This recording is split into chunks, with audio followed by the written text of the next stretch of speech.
Assalamualaikum warahmatullahi wabarakatuh. Kembali lagi bersama channel saya, Lombok Abang.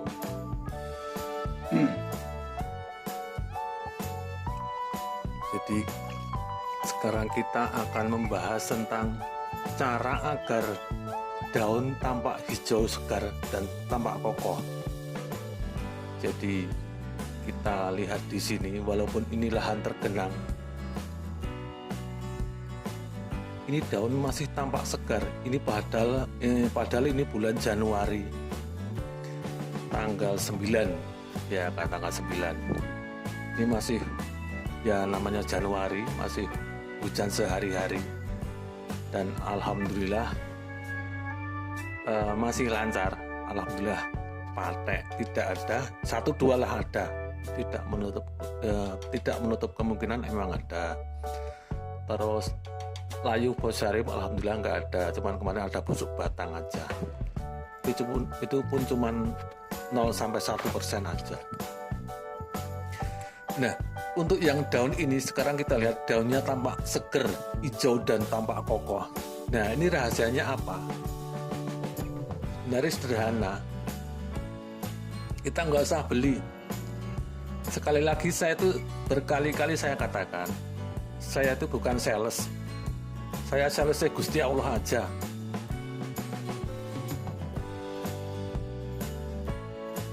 Jadi kita gunakan dengan yang ada di sekitar kita, kearifan lokal.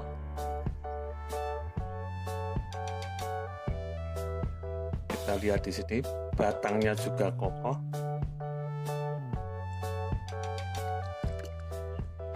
Ini juga cuman menggunakan pupuk ala kadarnya, maksud saya. Kemudian tidak menggunakan NPK, tidak menggunakan pupuk kimia. Yang jelas yang di dalam tanah itu saya tidak menggunakan bahan kimia. Nah, kembali lagi ke cara yang untuk menghijaukan daun tadi.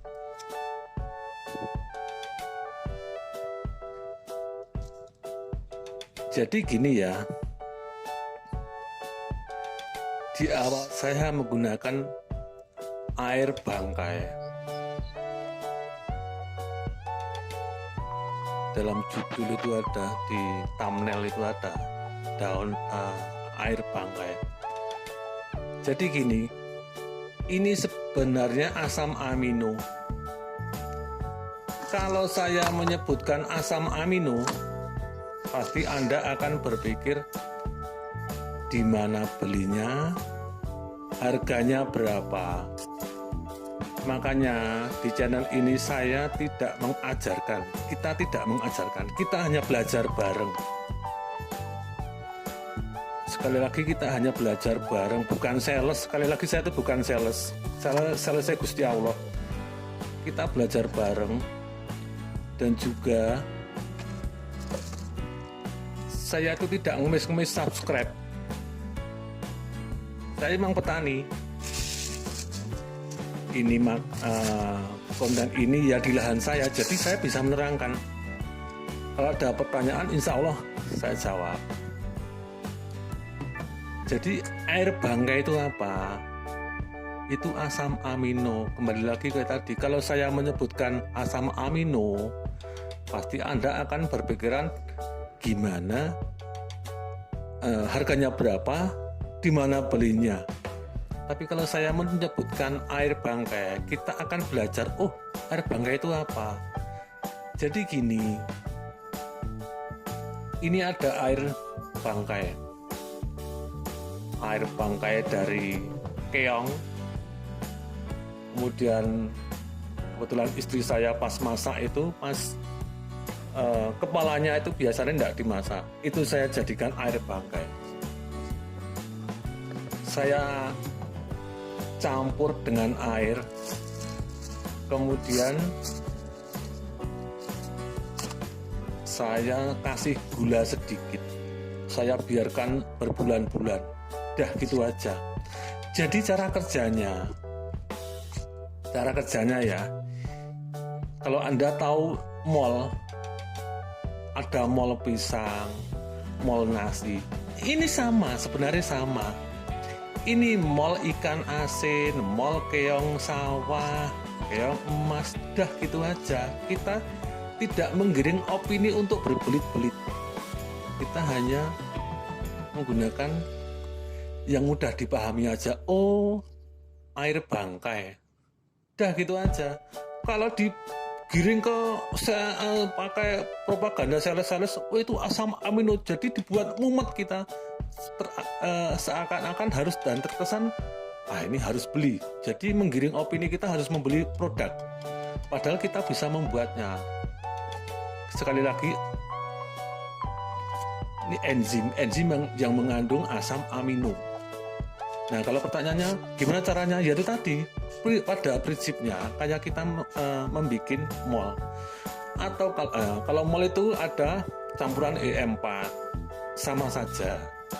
Kalau kita tidak punya E4, kalau E4 itu kan yang namanya E4 itu kan cuma membusukkan saja, sama. Kalau kita tidak punya E4, itu cuma air, daging yang tadi. Misalnya kalau kita mancing daging yang maksudnya ikan yang nggak mau ya ada yang masak itulah, nggak mau masak, itu dikasihkan saja, dikasih air. Kalau nggak ada E4, dikasih dicampur dengan nanas, bisa jadi pepaya muda nggak apa-apa, atau daun pepaya juga nggak apa-apa. Nah, ketika itu kalau saya sedikit menerangkan dengan istilah yang agak ada zat yang mengandung bromelain. Jadi saya terangkan sederhana saja. Jadi dalam nanas, daun pepaya, kemudian pepaya muda, itu kan mengempukkan. Contoh, kalau kita memasak daging, itu dicampur dengan nanas, nanasnya disampur. Kalau kita mendapatkan daging kurban, dibungkus dengan daun pepaya, itu juga bikin empuk. Kalau kita memasak daging dengan pepaya muda, bisa empuk. Nah, karena yang ketiga tadi yang saya sebutkan tadi mengandung zat itu tadi, bromelain tadi, yang bisa mengempukkan. Nah, kalau bahan itu ada, kalau diganti dengan E4 gimana Mas? Enggak apa-apa. Tujuan kita adalah mengempukkan, mengfermentasi itu saja. Gimana kalau jamuran? Enggak apa-apa. Jamuran enggak apa salah. Berarti itu tidak mengandung bahan kimia kalau tumbuh itu.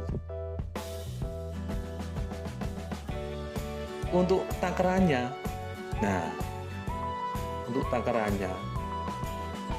saya tuh senang merekomendasikan dengan hal-hal yang gratis saja dulu.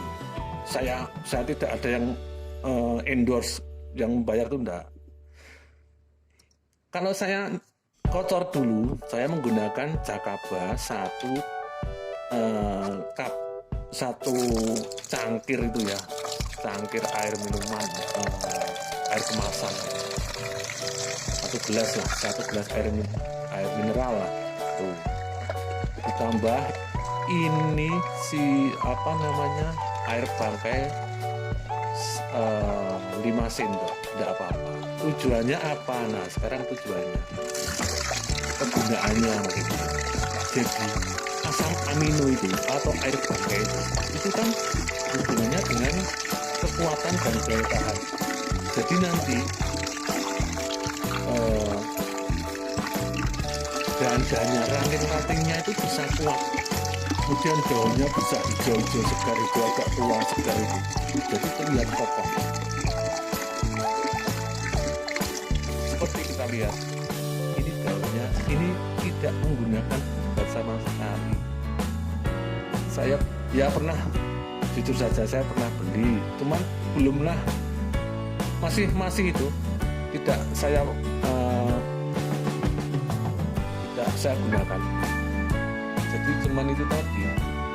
Yang jelas waktu itu kalau dikocor ya, Jakaba 1 gelas, kemudian ini namanya air bangkai 5 sendok. udah gitu aja, itu gratis itu. Nanti kalau di spray ya sama itu jakaba, tapi jakabanya diganti apa, monggo terserah. Sekali lagi saya senang merekomendasikan dengan hal-hal yang gratis. Jakaba itu bagus dari Abah Junedi di Jawa Timur, itu bagus. Kemudian kalau di spray ada lagi, nanti kita bahas dengan video yang selanjutnya. Jadi alhamdulillah hari ini lahan tergenang untuk tingkat busuk alhamdulillah minim, tingkat layu minim, tingkat pakai alhamdulillah juga ya ada teman satu dua, banyak juga ada nanti. Yang jelas untuk pertumbuhan dulu, pertumbuhan pakai air bangkai dan jakaba sudah itu aja. Oke, sekali lagi jika ini memang bermanfaat, sekali lagi saya tidak menulis subscribe Anda. Jika ini